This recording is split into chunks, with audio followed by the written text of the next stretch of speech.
오늘의 주요 뉴스입니다. MBN 여론조사에서 오세훈 국민의힘 후보의 지지율이 박영선 더불어민주당 후보보다 21%포인트 높게 나왔습니다.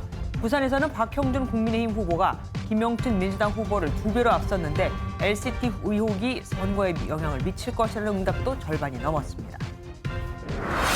오늘부터 4.7 재보궐 공식 선거운동이 시작됐습니다. 박영선 민주당 후보는 지역구였던 서울 구로에서 출정식을 했고 오세훈 국민의힘 후보는 서울시청 앞에서 안철수 대표와 합동주세를 벌였습니다. 북한이 오늘 아침 동해상으로 단거리 미사일 2발을 발사했다고 우리 군이 밝혔습니다. 일본보다 늦은 공식 발표에 비판이 나오는 가운데 청와대는 17개월 만에 긴급 NSC 상임위 회의를 열고 깊은 우려를 표했습니다. 지난해 정부 고위공직자 1인당 평균 재산은 14억 1,297만 원으로 79.4%가 전년 대비 재산이 늘었습니다. 중앙정부 공직자 중 절반 이상은 본인과 배우자 혹은 부모 소유의 땅 재산이 있는 것으로 나타났습니다. 충남 서산 택지개발지구의 도의원의 배우자가 5,400제곱미터의 땅을 보유한 것으로 확인됐습니다. 2015년 도시개발 사업이 진행될 것이라는 소문이 돌자 5차례에 걸쳐 땅을 사들였습니다. MBN 단독 보도합니다. 서울에서 1922년 관측 이래 99년 만에 가장 일찍 벚꽃이 피었습니다. 가장 일렀던 지난해보다 사흘이나 빨랐는데 다음 주말이면은 여의도 공원 등에 벚꽃이 활짝 필 것으로 보입니다.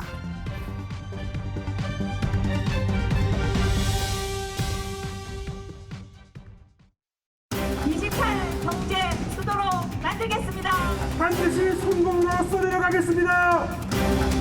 위기 부산 다시 살려내겠습니다. 앞장서서 해결하겠습니다, 여러분.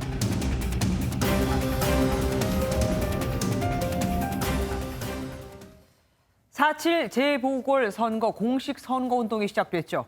MBN이 서울과 부산 시민의 여론을 살펴봤습니다. 서울에선 불과 지난달, 그러니까 2월에는 지는 것으로 나타났던 국민의힘 오세훈 후보가 박영선 후보를 크게 앞서는 것으로 나타났는데 주된 이유가 시정 운영 능력 그리고 국정 심판이었습니다. 20대에서는 전 시장의 성희롱 사건이라는 답도 많았죠. 우정환 기자가 먼저 보도합니다.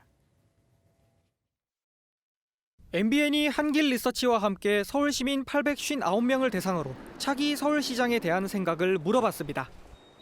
국민의힘 오세훈 후보가 46.3%를 얻어 25.3%를 얻은 더불어민주당 박영선 후보를 20%포인트 이상 앞섰습니다. 지난달만 해도 오히려 박 후보가 오 후보를 12.5%포인트 차로 오차 범위 밖에서 앞섰는데 한 달여 만에 뒤집혔습니다.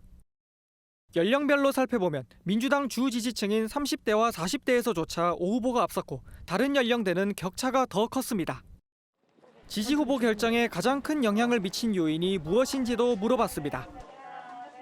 후보들의 정책 및 시정 운영 능력이라고 답한 비율이 23.9%로 가장 많았고 국정 심판이 20.7%, 부동산 정책 13.3%, 반면에 국정 안정은 12.8%에 불과했습니다. 20대는 전직 시장의 성희롱 사건이라고 답한 비율이 국정 심판보다 높아 눈길을 끌었습니다. 이번 조사는 야권 단일화 여론조사가 진행되던 지난 22일과 23일 이뤄진 만큼 야권 지지층이 적극 참여했을 가능성이 있습니다. 야권 단일화 과정에서 발생하는 컨벤션 효과가 이번 여론조사에 반영이 되어서 아무래도 좀 더 야권 후보들한테 유리하게 나오지 않았나. 이번 선거에서 반드시 투표하겠다는 응답은 93.9%에 달했으며 15%는 누구를 선택할지 아직 결정하지 못했다고 답했습니다. MBN 뉴스 우종환입니다.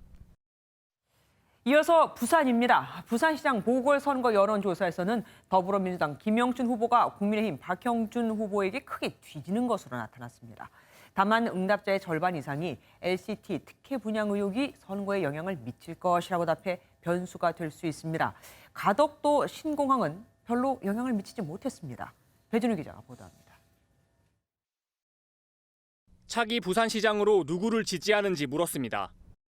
국민의힘 박형준 후보가 58.8%의 지지를 얻어 29.3%에 그친 김영춘 후보를 2배 가까이 앞섰습니다. 두 후보의 지지율 격차는 29.5%포인트로 지난달 맞대결 때의 12.6%포인트보다 더 벌어졌는데 LCT 특혜 분양 의혹으로 위기감을 느낀 지지층이 집결했다는 분석입니다. 40대에서 김 후보가 근소하게 앞섰을 뿐 대부분의 연령대에서 박 후보의 지지가 더 높았습니다. 이렇다 보니 당선 가능한 후보로 65.4%가 박 후보를 선택했습니다.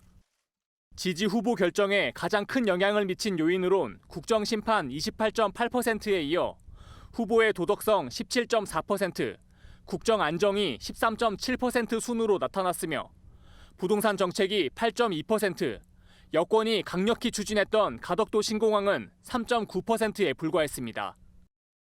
가장 큰 변수는 LCT 관련 의혹. 최근 이슈로 떠오른 LCT 특혜 분양이 영향을 미칠 것인지 물었더니 응답자의 56.5%가 영향이 있을 것이라고 답했습니다. 특히 투표할 후보를 아직 결정하지 못했다는 응답자 가운데 70%가 LCT 의혹이 영향을 미칠 것이라고 답변해 막판까지 치열한 공방이 예상됩니다. MBN 뉴스 배준우입니다. 사실 4.7 재보궐선거는 총 19곳에서 치러지는데 유달리 서울과 부산 선거가 관심을 모으는 건 내년 대선의 전초전 성격을 띠기 때문입니다. 그래서 이 두 지역의 대선 민심도 함께 살펴봤습니다.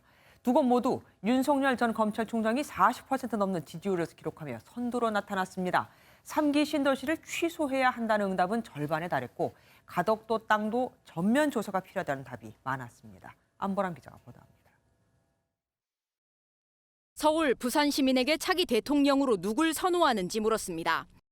서울에선 윤석열 전 검찰총장이 46.4%를 기록한 가운데 이재명 경기지사, 이낙연 더불어민주당 상임선대위원장이 그 뒤를 이었습니다. 부산에서도 윤 전 총장 45.2%, 이 지사 18.8%, 이 위원장 10.6% 순이었습니다. LH 직원의 땅 투기 의혹으로 논란이 된 3기 신도시를 예정대로 추진해야 하는지 서울 시민에게 물었습니다. 취소해야 한다는 답변이 47.8%로 절반에 달한 가운데 의혹이 해소될 때까지 추진을 중단해야 한다거나 LH가 아닌 다른 기관에서 추진해야 한다는 답변도 26.6%였습니다. 그대로 추진해야 한다는 답변은 23.1%에 불과했습니다. 가덕도 신공항 관련 땅 투기 의혹에 대해서는 부산 시민의 89.5%가 전면 조사가 필요하다고 응답해 개발 사업에 대한 불신을 드러냈습니다. 부동산 관련 세금 인상에 대해선 서울, 부산 모두 부정적인 인식이 강했습니다. 좀 더 들여다보니 국민의힘 지지층은 부정적인 시각이 서울과 부산 모두 90% 안팎에 달한 반면 민주당 지지층에선 60% 안팎이 긍정적인 시각을 보여 입장차가 뚜렷했습니다. MBN 뉴스 안보람입니다. 여론조사 결과 한겨름 더 들어가서 자세히 살펴보겠습니다. 정치부 선한빛 기자와 함께하겠습니다. 어서 오십시오. 야권 단일화 흐름 속에 발표된 최근 여론조사들 여러 개 나왔잖아요. 예. 좀 살펴주시죠. 확실히 오세훈 후보가 유리한 고지를 지금 점하고 있다, 이렇게 평가를 할 수 있을 것 같습니다. 오늘 저희가 공개한 결과가 박영선 25.3%, 오세훈 46.3%입니다. 22일과 23일 이틀에 걸쳐 조사한 건데요. 이틀 중 하루는 야권 단일화 전에, 그리고 하루는 단일화 후에 조사가 이루어졌습니다. 저희와 같은 날짜에 실시가 됐던 리얼미터 조사 결과도 함께 보실까요? 박영선 29.2%, 오세훈 48.9%입니다. 저희 조사와 비교하면 결과가 거의 비슷합니다. 하나 더 보겠습니다. 야권 단일 후보 발표 하루 뒤인 지난 24일에 실시된 역시 리얼미터 조사 결과는 박영선이 36.5%, 오세훈이 55.0%입니다. 두 후보 격차는 20%포인트 안팎으로 앞선 두 개의 조사와 거의 비슷한데요. 네. 두 후보 모두 지지율이 소폭 상승했습니다. 이는 현재 양측 지지층이 결집하고 있는 모양새다, 이렇게 해석할 수 있을 것 같습니다. 예, 이번에 조사한 게 MBN 2차 조사잖아요. 지난 1차 조사하고 비교했을 때는 뭐가 어떻게 좀 바뀌었습니까? 네, 우선 연령대별 지지율을 한번 살펴보겠습니다. 40대는 민주당의 가장 강한 지지층이죠. 그런데 지난달 실시했던 저희 1차 조사와 비교해서 이번에 40대에서 박영선 후보의 지지율이 21.9%포인트나 떨어지면서 가장 큰 폭으로 하락했습니다. 네. 지난 한 달 사이에 있었던 가장 큰 사건은 LH 사태인데요. LH 사태로 인해서 안 좋아진 민심이 박 후보의 가장 견고한 지지층마저 등을 돌리게 만들었다, 이렇게 봐야 할 것 같습니다. 국정 심판이냐, 국정 안정이냐, 이 물음에서는 심판론이 더 앞섰더라고요. 네. 서울과 부산 시민 모두 국정 안정보다는 심판 쪽에 손을 들었습니다. LH 사태 이후 확실히 국정 심판 여론이 커진 건데요. 이와 관련한 여론조사 하나를 같이 볼까요? 문재인 정부 공직자들의 도덕성 수준에 대해서 평가를 했는데 서울 시민 그리고 부산 시민 모두 다 전 정권에 비해서 현 정부가 더 나쁜 편이라는 의견이 더 많았습니다. 네. LH 사태로 현 정부에 대한 불신이 커지면서 국정 심판론이 커졌고 이 표를 제1야당인 오세훈 후보가 흡수했다라고 평가할 수 있을 것 같습니다. 현 정권은 적폐 청산을 그렇게 그동안 많이 주장해 왔는데 도덕성이 더 나쁘다고 봤다. 이거 굉장히 충격적인 사실입니다. 윤석열 전 검찰총장에 대해서도 살펴보죠. 네. 서울, 부산 모두 이 윤석열 전 검찰총장이 제3지대보다는 국민의힘 쪽에서 그래도 후보로 나오는 게 더 낫다고 얘기를 했다고요? 최근에 야권 단일화 과정에서도 안철수 대 오세훈에서 제3지대 영역에 속해 있다라고 평가받는 안철수 후보가 패하지 않았습니까? 네네. 확실히 여론에서는 이 제3지대로 뭔가 큰 선거에 출마를 하는 게 그만큼 쉽지 않다는 여론을 보여준 결과라고 볼 수 있을 것 같습니다. 네. 다만 서울과 부산에서 윤 전 총장 관련한 물음에 약간 차이를 보인 게 하나 있는데요. 서울에서는 국민의힘 후보로 출마하는 게 좋겠다는 의견이 37.6%였는데 부산에선 47.0%로 조금 더 높게 나왔습니다. 이건 아무래도 이 부분은 전통적으로 부산이 서울보다는 보수 색채가 더 강하기 때문에 이런 결과가 나타난 것으로 보입니다. 예. 어쨌든 뭐 대선을 치르려면은 튼튼한 조직이 좀 필요하다. 뭐 이거일 겁니다. 마지막으로 사전 투표도 좀 보죠. 사전 투표율에 따라서 선거 결과가 달라질 수 있겠죠? 그렇습니다. 사전 투표율이 높으면 높을수록 진보 진영의 선거에서 좀 유리하다라는 게 정치권의 통설이죠. 그랬죠. 그 통설에 부합하는 결과가 저희 조사에서도 나왔습니다.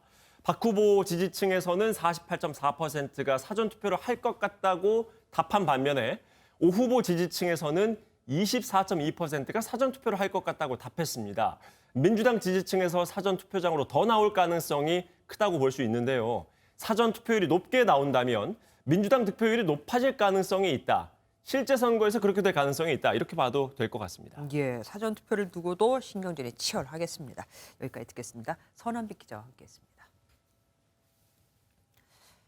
공식 선거운동 첫날 박영선 더불어민주당 후보는 이명박 시즌2를 용납할 수 없다며 낡은 과거 대신 미래를 선택해달라고 호소했습니다. 특히 서울시장이 되면 부동산 문제로 생긴 화를 풀어드리겠다고 약속했습니다. 주진희 기자가 보도합니다. 공식 첫 선거운동으로 박영선 더불어민주당 후보는 편의점 야간 아르바이트를 선택했습니다. 지갑 여기다 넣으면 되나요? 부탁은 여기만 여기 같이 넣어. 날이 밝고 박 후보는 남편과 함께 서울 신도림역 출근길 인사에 나섰습니다. 아침에 남편이 만들어주는 야채 주스가 저의 건강 비결입니다. 어디 갔나? 여기 같이 왔는데 어디 갔는지 모르겠네요. 좀 전에 저랑 같이 길을 걸었었는데. 이어 자신의 정치적 고향이자 지역구였던 구로에서 출정식을 가졌습니다. 시장이 된다면 부동산 문제 등으로 생긴 서울 시민들의 화를 풀어드리겠다며 지지를 호소했습니다. 이명박 시즌2를 결코 용납할 수 없습니다. 그동안 우리가 피, 땀, 눈물로 힘겹게 이루어왔던 대한민국의 민주주의, 경제, 민주화, 정의 다시 후퇴하게 둘 수는 없지 않습니까? 이 자리에는 이낙연 선대위원장과 서울의 지역구를 든 민주당 의원들, 그리고 단일화 경쟁 상대였던 우상호, 조정훈 의원도 힘을 보탰습니다. 서울시를 앞으로 끌고 가도 모자랄 판에 어째서 10년 전 이명박 대통령 시절로 돌아가잔 말이오. 박 후보는 한 라디오 인터뷰에서 최근 여론조사 격차는 하루에 2%씩 따박따박 올리면 된다며 강한 자신감을 보이기도 했습니다. MBN 뉴스 주진희입니다. 오세훈 국민의힘 서울시장 후보는 서울시청 앞에서 첫 합동 유세를 했습니다. 오 후보는 현 정부가 주택 생지옥을 만들었다며 부동산 정책 실패를 집중적으로 부각, 정권 심판을 강조했습니다. 어머니 가게가 있었던 남대문 시장에선 더 큰 환영을 받았죠. 전정희 기자가 보도합니다. 지하철 차량 기지에서 코로나 방역으로 첫 일정을 시작한 오세훈 국민의힘 후보. 서울이 이제 다시 뛰는 그런 계기가 되는 선거를 시작한다는 뜻에서 선언양 정도 했는데 벌써 온몸이 땀으로 젖어옵니다. 첫 합동 유세가 열린 서울시청 앞에는 국민의힘 지도부는 물론 나경원 전 의원과 안철수 국민의당 대표까지 총출동했습니다.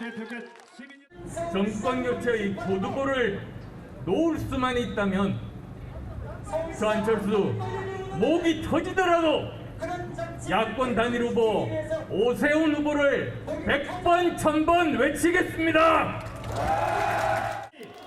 안 대표와 김종인 위원장은 악수를 나눴지만 김 위원장이 안 대표 발언 도중 자리를 떠나면서 여전히 냉랭한 분위기가 연출됐습니다.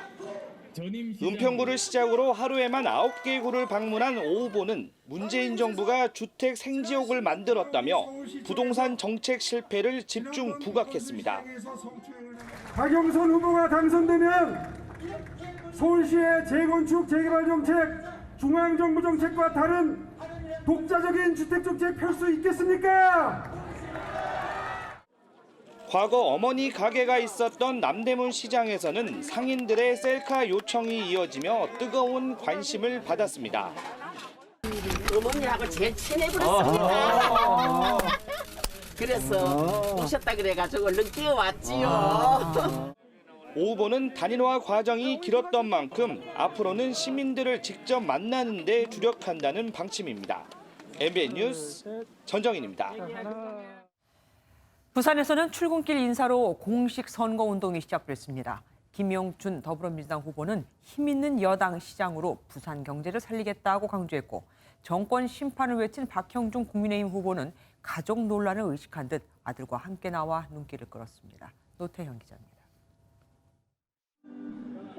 부산 최대 번화가 서면에서 출근길 인사로 유세를 시작한 김영춘 더불어민주당 후보는 위기 해결사를 자처했습니다.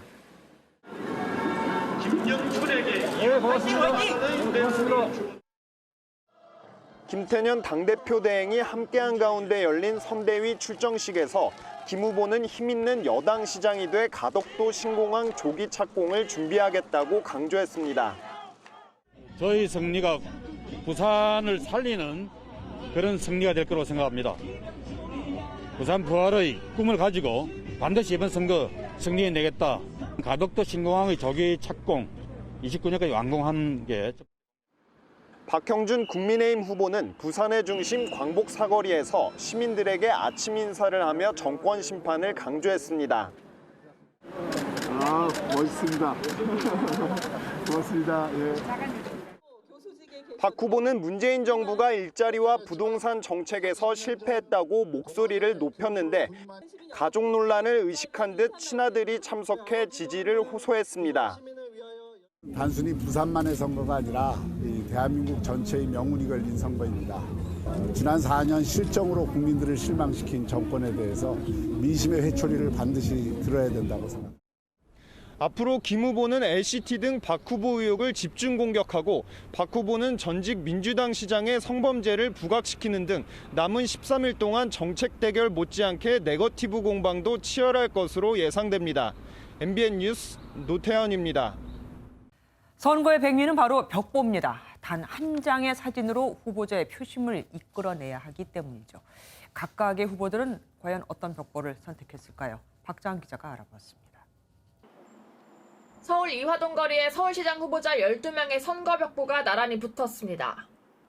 박영선 더불어민주당 후보는 일합니다라는 문구를 넣어 자신이 기호 1번이자 일꾼의 이미지를 강조했습니다.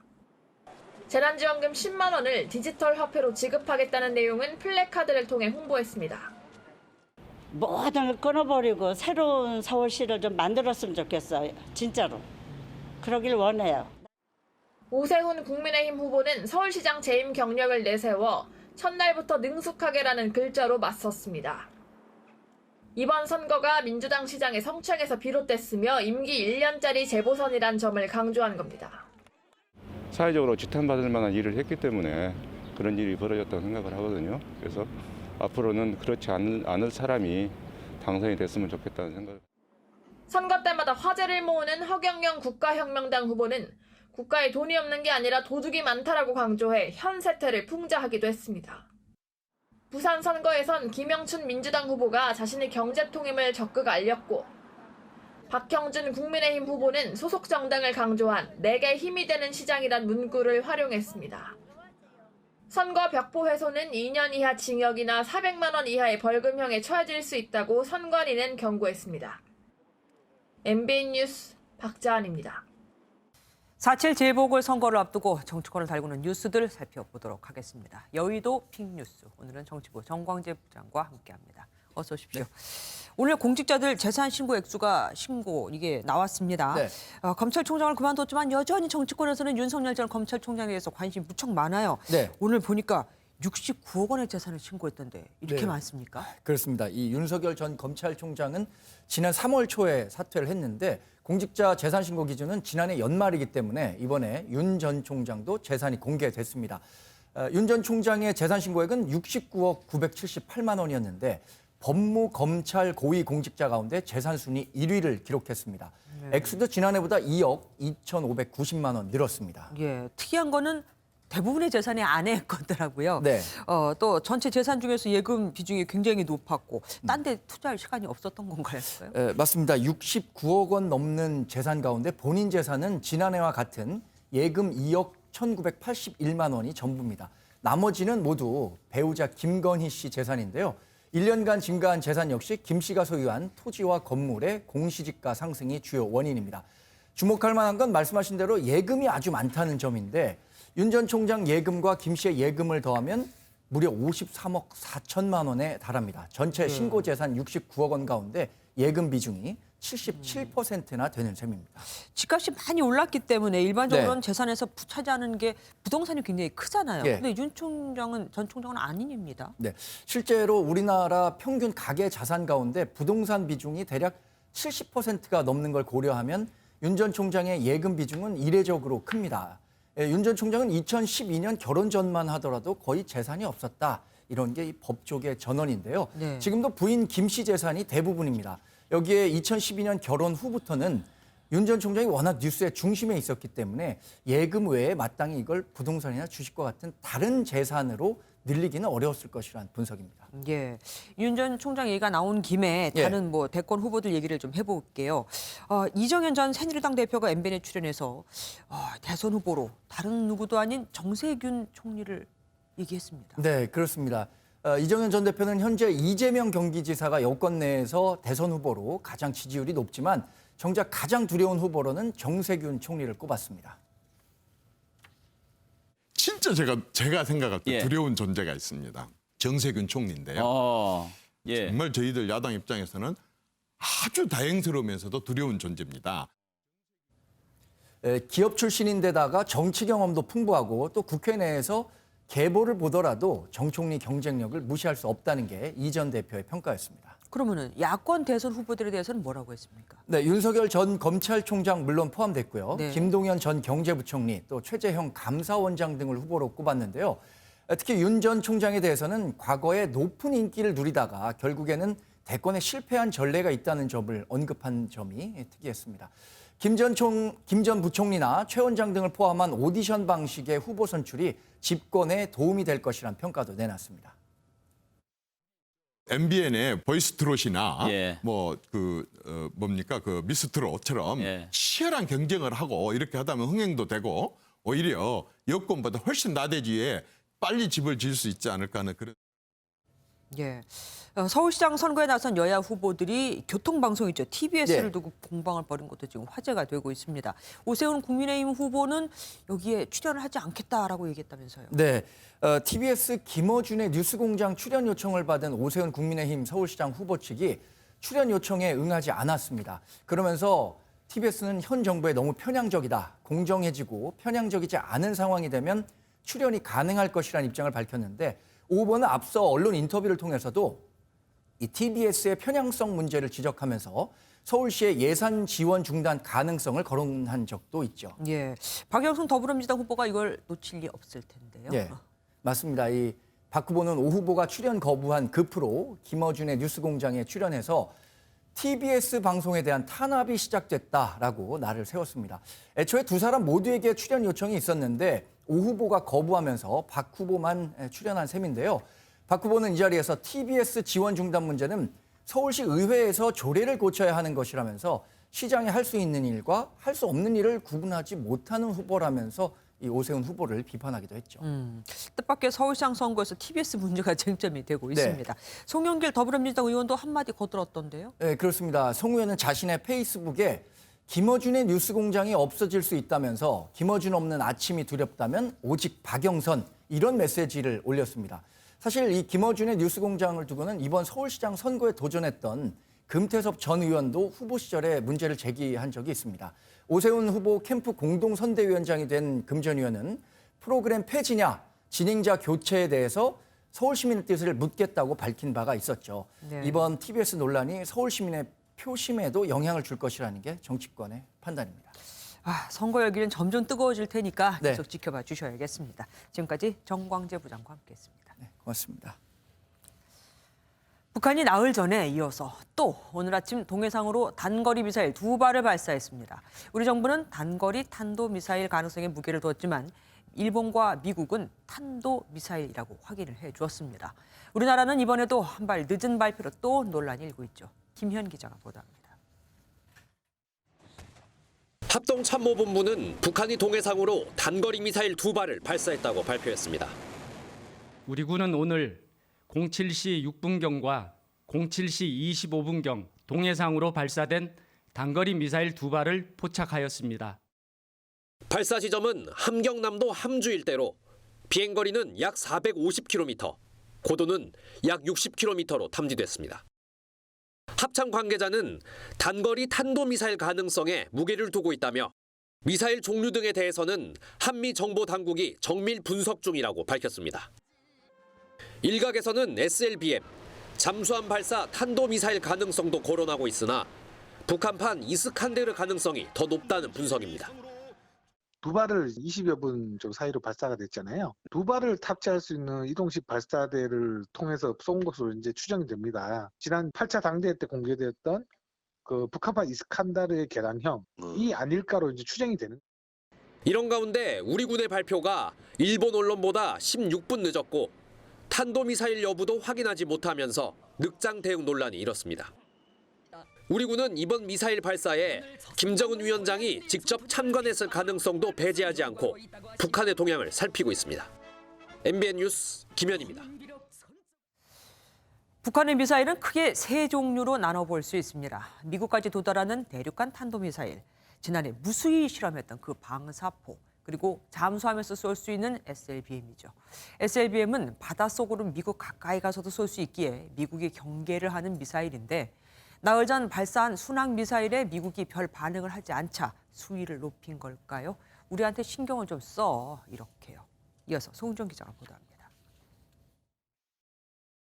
서훈 청와대 국가안보실장 주재로 오전 9시부터 1시간 30분 동안 열린 NSC 상임위 긴급회의. 원인철 합참의장 상황보고에 이어 한반도 안보 상황에 대한 꼼꼼한 점검을 진행했습니다. 특히 NSC 상임위원들은 미국의 대북정책 검토 중에 미사일 발사가 이뤄진 데 대해 깊은 우려를 표명했다고 청와대는 밝혔습니다. 최대 쟁점은 이번 발사체가 사거리와 관계없이 유엔 안보리 제재 위반에 해당하는 탄도미사일인지 여부인데 최종 판단은 보류했습니다. 탄도미사일이라면 2020년 3월 29일 이후 1년 만이고 지난 1월 바이든 행정부 이후 처음입니다. 북한의 도발 배경으로는 대북 정책을 수립 중인 바이든 행정부에 대한 존재감 부각에서부터 대미 협상력 높이기, 이를 위한 추가 도발 가능성까지 다양한 관측이 나옵니다. 앞으로도 지속적으로 미국에 대한 압박을 가할 생각이 있다라고 판단이 되고요. 특히 오는 4월 15일 김일성 생일을 전후해서 북한이 이른바 벼랑 끝 전술로 압박을 보다 강화할 가능성도 배제할 수 없다고 생각합니다. 현지 시각 25일로 예정된 바이든 미국 대통령의 기자회견이 주목되는 가운데 스가 일본 총리는 안보리 결의 위반으로 엄중히 항의한다며 민감한 반응을 보였습니다. MBN 뉴스 송정입니다. 정부 고위공직자와 국회의원 등 지도층 인사 재산 신고 내역이 공개됐죠. 코로나로 경제가 어려웠지만 공직자의 79%가 재산이 늘어났고 국회의원 가운데 49명이 다주택자였습니다. 부동산 투기를 잡겠다더니 고위공직자들은 부동산으로 재산을 불린 거죠. 강재묵 기자가 보도합니다. 재산이 공개된 정부 고위공직자 1,885명의 신고재산 평균은 14억 1천만 원입니다.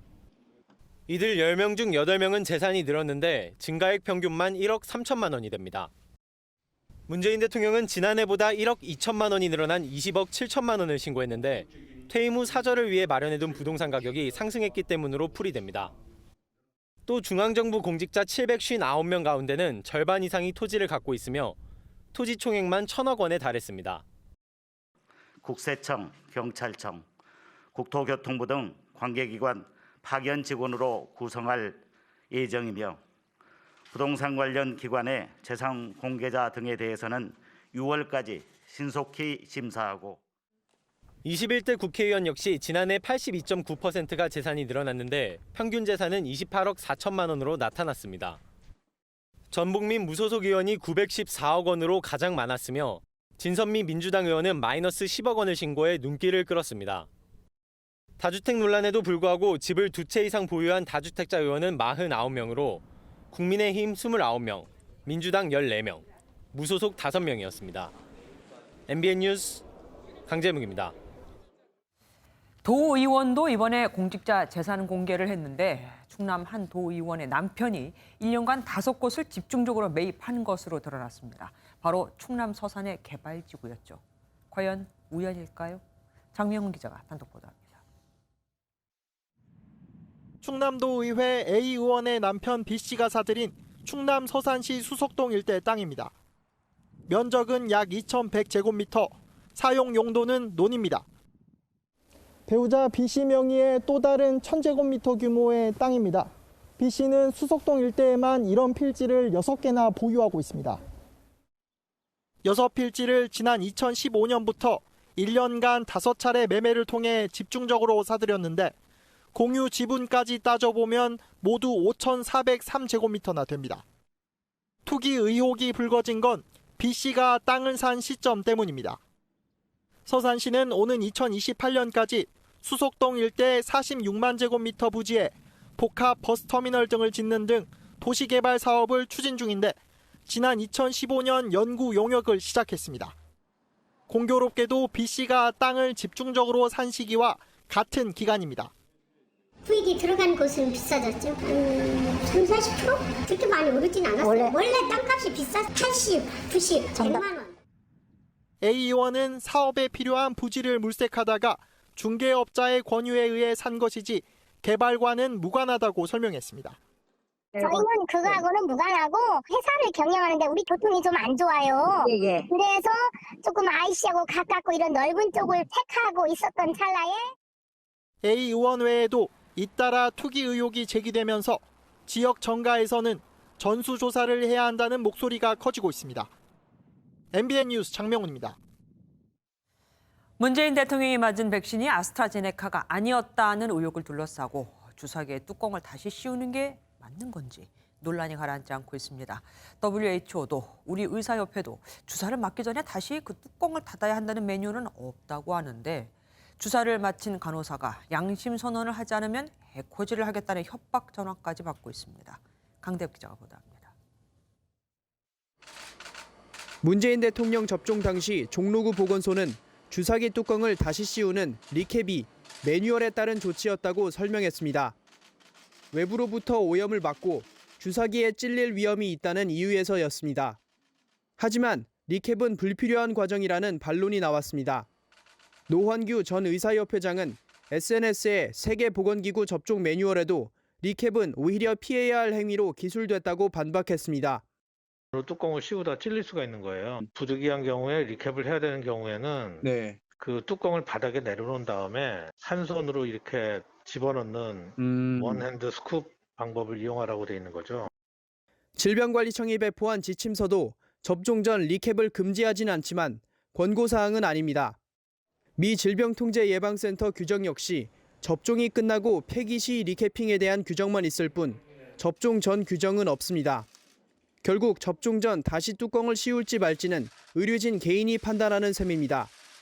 해당 간호사에게 양심 선언을 하라는 협박 전화와 문자까지 쏟아졌고 종로구 보건소는 신변 보호를 위해 해당 간호사를 업무에서 일단 배제했습니다.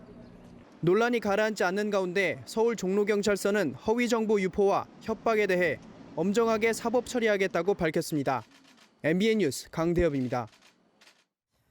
법원이 한국전쟁 때 납북된 피해자의 가족에게 북한과 김정은 국무위원장이 5천만 원을 배상하라고 판결했습니다. 납북 피해자는 10만 명에 달한다고 알려져 있죠. 법원이 처음으로 북한의 책임을 인정한 겁니다. 북한에서 어떻게 배상금을 받아내겠냐 싶은데 방법이 없는 건 아닙니다. 서영수 기자가 취재했습니다. 지난 1950년 한국전쟁 당시 경찰관이었던 최모 씨는 경남 합천에서 북한군에게 납북된 뒤 돌아오지 못했습니다. 70년이 넘도록 부친의 생사조차 확인할 길이 없었던 최 씨의 딸은 지난해 북한과 김정은 국무위원장에게 가족들이 겪어야 했던 손해를 배상하라며 소송을 제기했습니다. 너무 피해가 많습니다. 이걸 해결을 안 보고 내가 저렇게 너무 억울하잖아요. 법원은 북한과 김정은 국무위원장이 최 씨의 딸에게 5천만 원을 지급하라며 납북 피해자 가족의 손을 들어줬습니다. 앞서 법원은 한국전쟁 당시 북한군에 붙잡혀 강제 노역했던 참전 군인들에게도 북한과 김 위원장이 1인당 2,100만 원씩 지급하라고 판결한 바 있는데 민간인 납북 피해자 문제와 관련해 북한의 책임을 인정한 건 이번이 처음입니다. 북한 측의 실제 손해배상금을 받아내기는 쉽지 않을 것으로 전망되지만 피해자 측은 국내에 묶여있는 북한 자산을 압류해 배상금을 받아낸다는 계획입니다.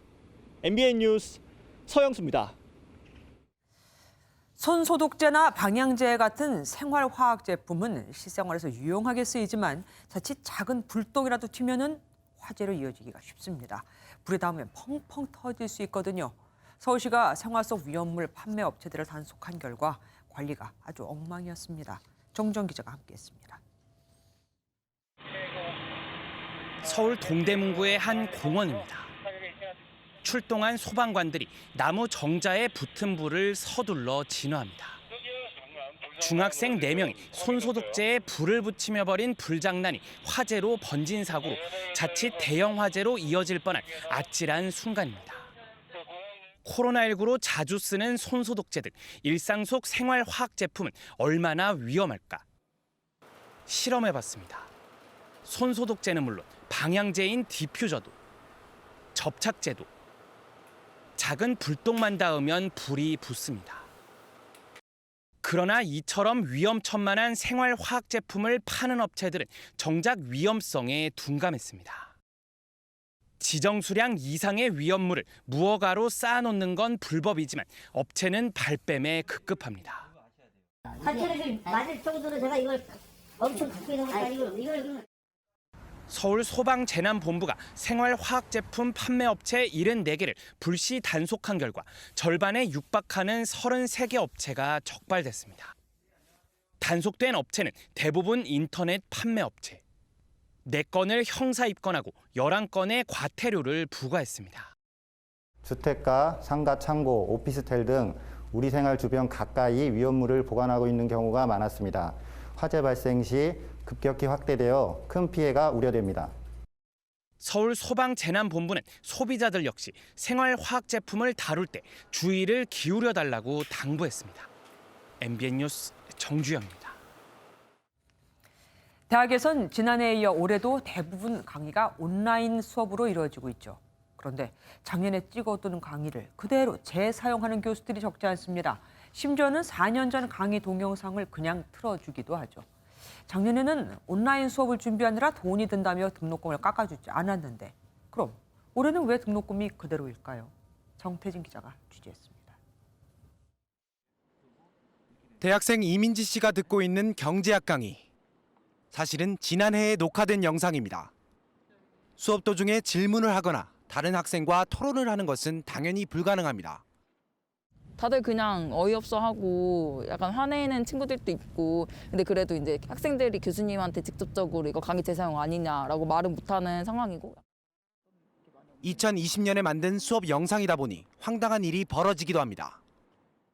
뭐 예시가 2020년도로 돼 있다거나 아니면 작년에 들었던 사람들이 지적한 오류가 수정이 되지 않고 그대로 올라오는 경우를 강의 동영상 재탕에 대한 불만은 이 대학뿐만 아니라 여러 대학에서 터져나오고 있습니다. 한 대학교의 온라인 커뮤니티 사이트입니다. 강의 6개를 듣는데 3개가 재탕이다.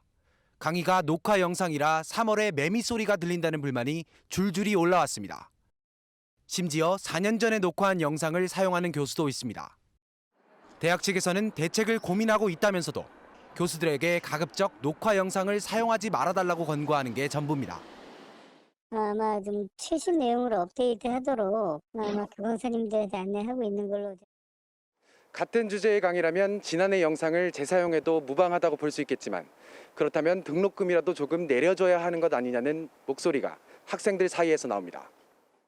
대면 수업으로 진행할 때에 비해서 현저하게 질이 떨어지는 부분 이런 것들 때문에 생각보다 전국에서 굉장히 많은 학생들이 불만을 가지고 대학교 온라인 수업이 시작된 지 2년째에 접어들었지만 강의 내용이 좋아지기는커녕 대학 측의 꼼수만 늘었다는 비판이 나옵니다. MBN 뉴스 정태진입니다.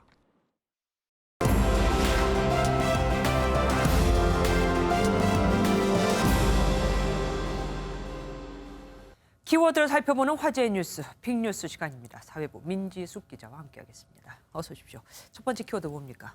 첫 번째 키워드는 테슬라 비트코인입니다. SNS 좋아하는 일론 머스크가 또 무슨 발표를 했나 보죠? 맞습니다. 미국인 2명 중 1명은 이 머스크의 트위터를 보고 주식을 한 적이 있다 이렇게 할 정도인데요.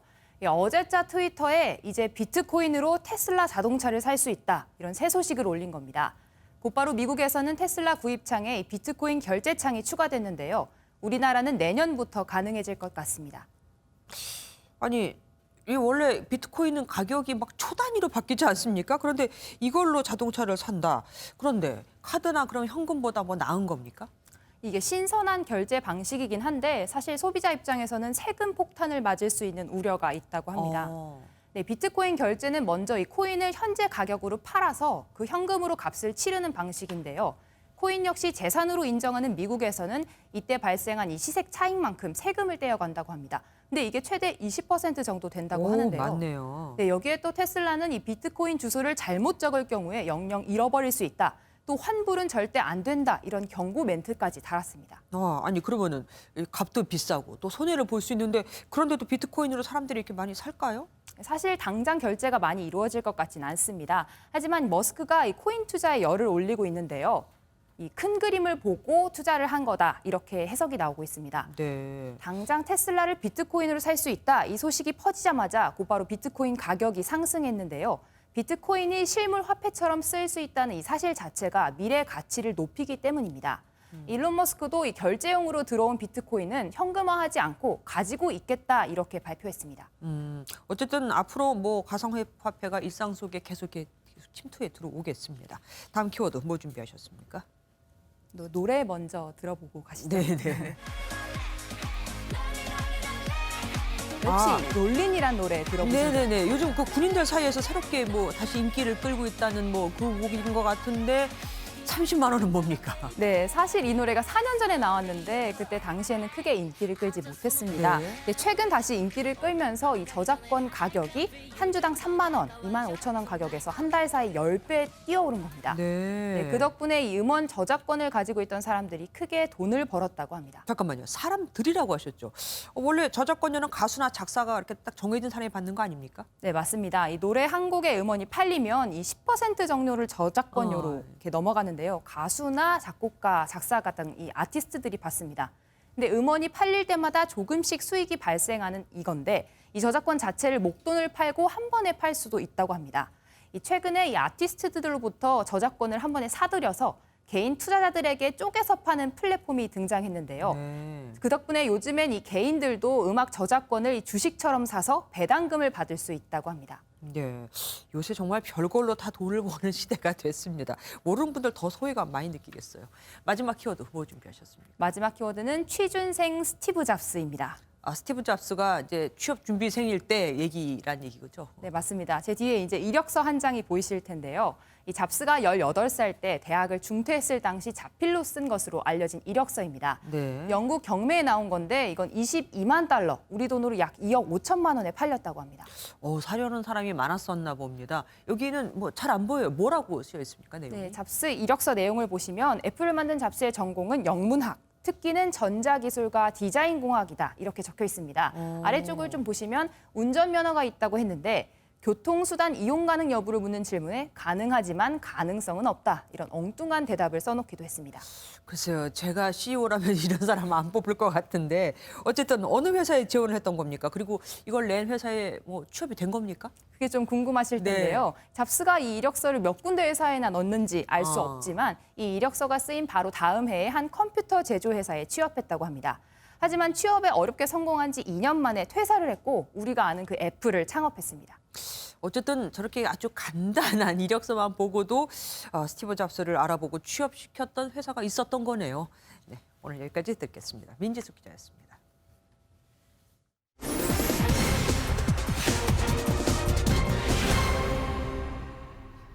얼마 전 한 어린이집 보육교사가 흡연자라는 사실이 드러나 일자리를 잃었습니다. 이를 두고 지나치다. 아니, 아이들을 생각하면 그럴 수 있다. 갑론을박이 이어지고 있는데 흡연을 한다면 이렇게 보육교사를 해고해도 되는 걸까요? 사실 확인해서 정태훈 기자가 알아봤습니다. 최근 한 인터넷 커뮤니티상에 흡연자라는 사실이 알려진 어린이집 보육교사가 직장에서 쫓겨났다는 글이 올라왔습니다. 이를 두고 엄연한 부당해고라는 의견과 어린이들의 건강도 생각해야 한다는 의견이 팽팽히 맞서고 있는데요. 실제로 흡연을 이유로 보육교사를 해고해도 되는 걸까요? 우선 법과 보육기관 규정을 살펴봤는데 교사들의 흡연을 막을 수 있는 조항은 없었습니다. 다만 전 국민을 대상으로 보육시설로부터 일정 거리 이내에서의 흡연을 금지하는 조항 정도는 명시돼 있었습니다. 그렇다면 보육기관에서 개별적으로 흡연을 금지하는 취업 규칙을 만든다면 어떨까요? 사업주가 정하는 하나의 규칙이기 때문에 관련 조항을 넣는 것 자체는 회사 재량으로 가능합니다. 문제는 이를 근거로 근로자를 해고할 경우인데 비록 규정에 있더라도 해고 사유로 정당하지 못하다고 판단되면 해고는 정당화되지 않습니다. 실제로 취업 규칙이더라도 고용관계 유지가 어려울 정도로 근로자에게 책임이 있는 사유에만 해고의 정당성이 인정된다는 대법원 판례도 있습니다. 전문가들은 기호품인 담배를 갖고는 이러한 정당성이 인정되기 어려울 것이라고 진단합니다. 하지만 권고사직 형태라면 얘기가 다른데요. 권고사직은 해고와는 달리 노사 간 합의가 이루어졌다고 보기 때문에 사직 의사가 있었다고 간주돼 법적 문제 제기를 하기는 어려워지는 겁니다.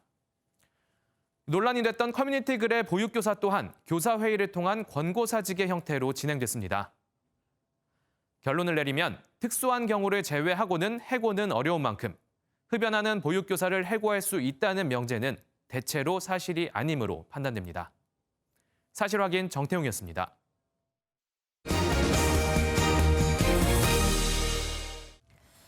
(15조 원에) 가까운 추가 경정 예산안이 국회를 통과했습니다. 4차 재난지원금 규모는 기존 19조 5천억 원보다 1조 2천억 원이 늘어난 20조 7천억 원에 달하는데 아직 이전 재난지원금도 못 받은 이들이 많습니다. 이수아 기자가 보도합니다. 찬성 242인, 반대 6인, 기권 11인으로서 2021년도 제1회 추가 경정 예산안은 예산결산 특별위원회에 수정한 대로 가결되었음을 선포합니다. 4차 재난지원금 지급을 위한 추가 경정 예산안이 국회 본회의에서 처리됐습니다. 지난 4일 정부가 추경안을 제출한 지 21일 만입니다. 당초 정부안에서 437억 원 감액된 금액으로 14조 9천억 원 규모입니다. 야당이 반대 토론까지 나서며 전면 재수정을 요구했지만 받아들여지지 않았습니다. 어떻게 한두 달 인건비도 안 되는 재난지원금 몇백만 원으로 죽어가는 소상공인 자영업자를 살릴 수 있단 말입니까? 추경안 가운데 절반 가까운 7조 3천억 원은 소상공인과 자영업자의 긴급 피해 지원에 사용됩니다. 매출이 감소한 소상공인 등에 지급되는 버팀목 플러스 자금은 피해 유형에 따라 7개로 세분화해 최대 500만 원까지 지원금을 줍니다. 평균 매출이 60% 이상 감소한 여행업종에는 300만 원이, 40% 이상 감소한 공연업 등에는 250만 원의 재난지원금도 지급됩니다. 또 전세버스 기사에는 70만 원의 소득 안정자금이 지원되고 저신용 소상공인에게는 1조 원 상당의 저리 융자 프로그램이 가동됩니다. 농어민 피해 가구를 위한 지원도 새로 마련됐습니다. 방역 조치로 매출 감소 피해를 입은 3만 2천 가구에 100만 원 상당의 바우처를, 소규모 영세 농어가 46만 가구엔 30만 원 상당의 한시 경영 지원 바우처를 제공합니다. 오늘 임시 국무회의를 열고 의결을 마친 정부는 이르면 이달 말 긴급지원금 지급을 시작한다는 방침입니다. MBN 뉴스 이수아입니다. 지난해 우리나라의 합계 출산율은 0.84명, 역대 최저 수준을 또 갈아치웠습니다. 그런데 앞으로의 전망은 더 어둡습니다. 아이가 필요 없다, 애를 낳을 필요 없다고 생각하는 사람이 더 늘고 있기 때문입니다.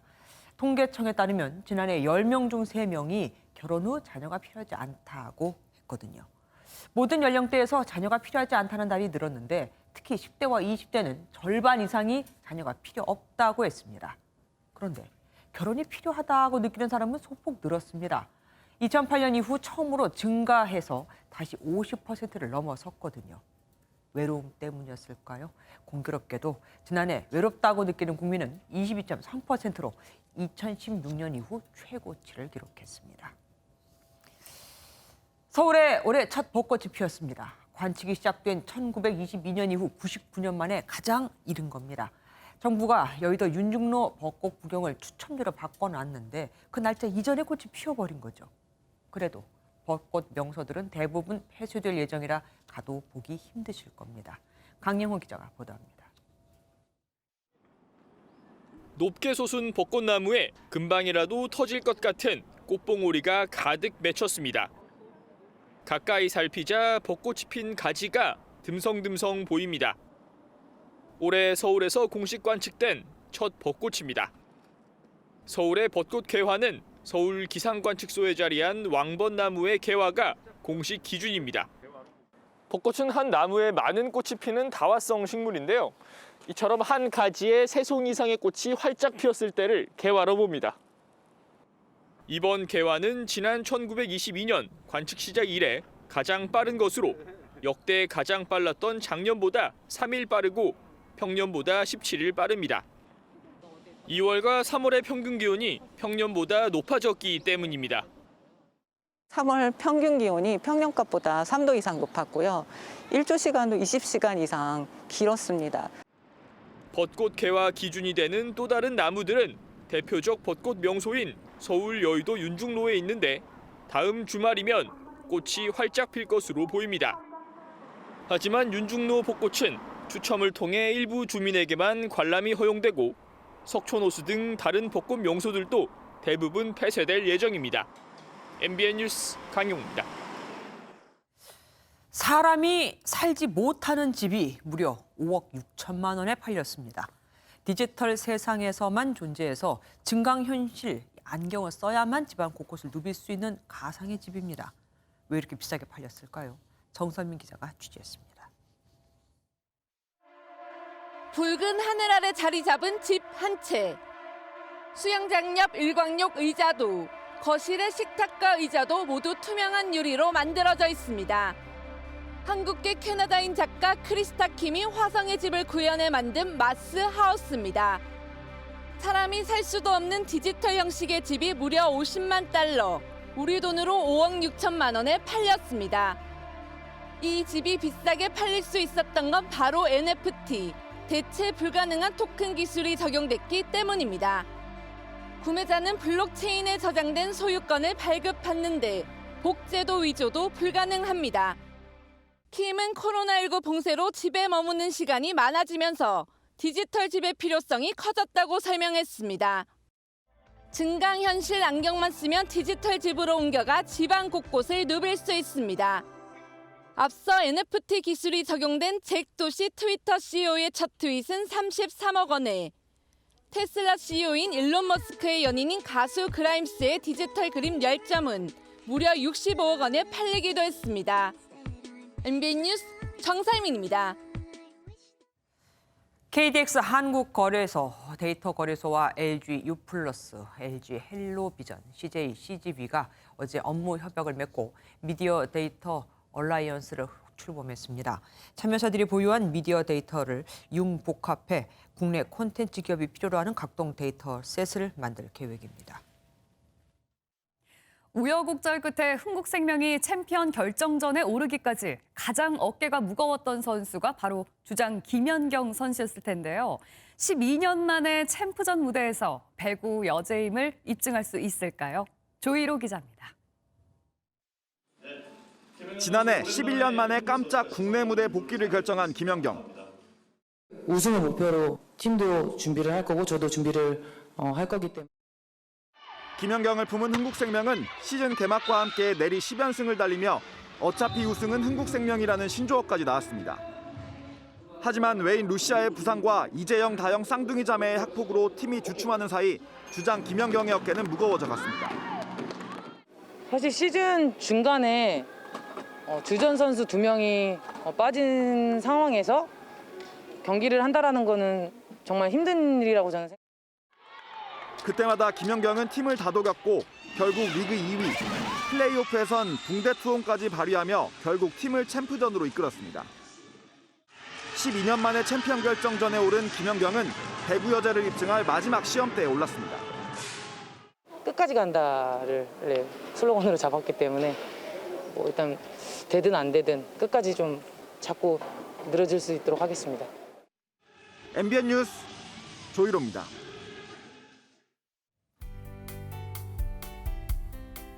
얼마 전 제주의 벚꽃이 만개했다라는 소식 전해드렸죠. 오늘은 서울에서 벚꽃이 공식적으로 개화했습니다. 이번 벚꽃은 99년 만에 가장 빠른 벚꽃입니다. 내일도 이 벚꽃의 꽃망울들을 재촉할 만큼 포근합니다. 특히 서울의 한낮 기온이 20도까지 올라서 오늘보다 더 따뜻하겠는데요. 남부지방도 광주가 25도 안팎까지 오르면서 초여름 기온을 보이는 곳도 있겠습니다. 바다 안개가 저녁부터는 밀려 들어옵니다. 서해안을 따라서는 내일 아침까지 안개가 매우 짙게 끼겠고요. 강원 영동 지방은 건조 경보로 한 단계 더 강화되면서 대기가 더 건조해졌습니다. 여기에다 바람까지 강하게 불 것으로 보이니까요. 작은 불씨도 걷잡을 수 없이 큰 불길로 번질 가능성이 높아졌습니다. 내일 수도권 지역 공기가 다소 탁하겠습니다. 내일 서울의 아침 최저 기온은 한 자릿수에서 출발하겠습니다. 남부지방 한낮 기온은 20도를 웃돌면서 초여름처럼 포근하겠습니다. 동해안 지역은 맑은 가운데 대기가 매우 건조하겠습니다. 주말에는 전국에 봄비가 내리겠고요. 다음 주에도 봄 기운은 가득할 것으로 전망됩니다. 날씨였습니다.